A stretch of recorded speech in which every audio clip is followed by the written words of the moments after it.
여러분 안녕하십니까? 반갑습니다. 조박사 성경 119의 조원구 목사입니다. 크리스찬이 성경에 관심이 없다, 이거 문제 있습니다.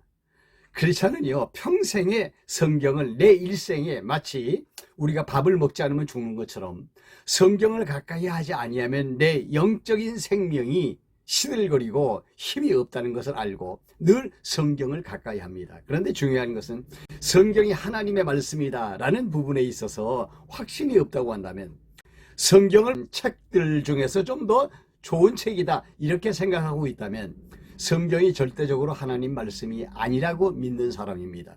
그렇다고 한다면 이거는 정말 우리 신앙생활에 굉장히 문제가 있는 것이다, 이렇게 볼 수밖에 없죠.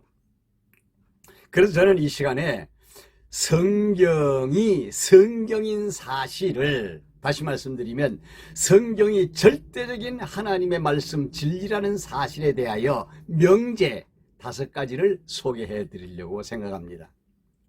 성경은 과연 논리적인가? 첫째요. 성경은 과연 구조적인가? 성경에 구조가 있는가? 셋째는요, 성경은 과연 주제를 가지고 있는가? 이 주제에 대한 문제. 그 다음에 네 번째는 성경에 의미가 있다면 어떤 의미를 가지고 있는가? 그 다음 5번째, 성경은 과연 체계적으로 되어 있는가? 이런 문제입니다. 그래서 논리와 구조와 주제와 의미와 체계에 대한 부분에 대해서 어떤 구체적인 지식을 가지고 있다면 좋겠습니다. 그래서 성경이 완벽한 하나님의 말씀이다, 이렇게 우리가 이해하고 성경을 대하는 것과, 책들이 있지만 그 가운데 가장 훌륭한 책이다, 베스트셀러다, 이런 정도로 생각한다면 이건 성경을 바르게 인식하지 못하고 있는 겁니다. 요즘 학자들이나 신학계에서 성경을 그저 옛날 문서들을 모아놓은 것이라고 생각하는 그런 사람들이 더러 있습니다.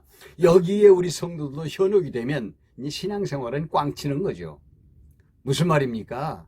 신앙생활이라는 것은 성경을 절대적인 하나님의 말씀, 영원한 진리로 알고 신앙생활하는 것이 참된 신앙의 길로 가는 관문이기 때문에 중요하다는 것입니다. 여러분은 어떻게 생각하십니까?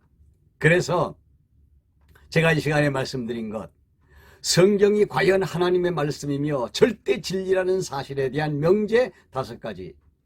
성경은 논리적인가? 구조적이며 주제는 단일한가 많은가? 따라서 의미도 복잡한 것인가 단순한 것인가? 더 나아가서 체계가 완벽하게 이루어진 것인가? 이런 부분이죠. 그래서 이 부분에 대한 핵심 포인트가 일관된 논리가 있느냐 하는 부분과, 그 다음에는 통일성이 있는 구조로 되어 있느냐 하는 부분과, 그 다음에는 단일성이 있는 주제로 되어 있는가.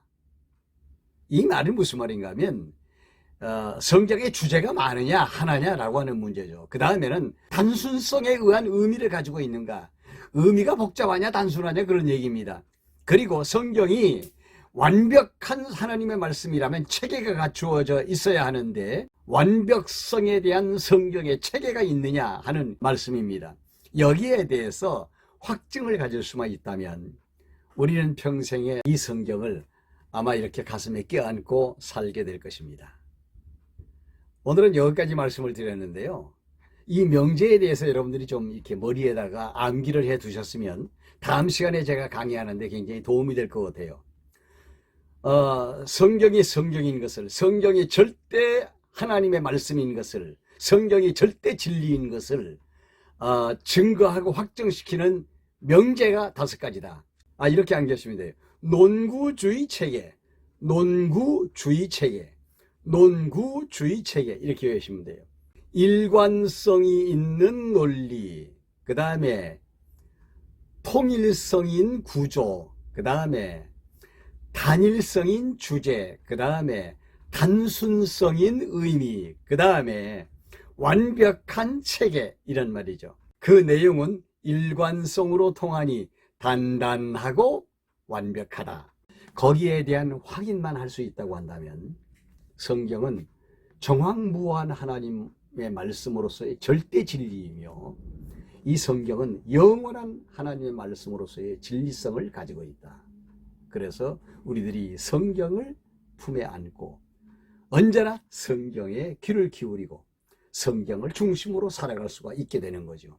다음 시간에도 뵙도록 하죠. 좋아요도 꼭 눌러주시기 바랍니다. 다음 시간엔 다시 사무엘서로 들어가 보도록 하겠습니다. 대단히 감사합니다. 좋은 시간 보내시기 바랍니다.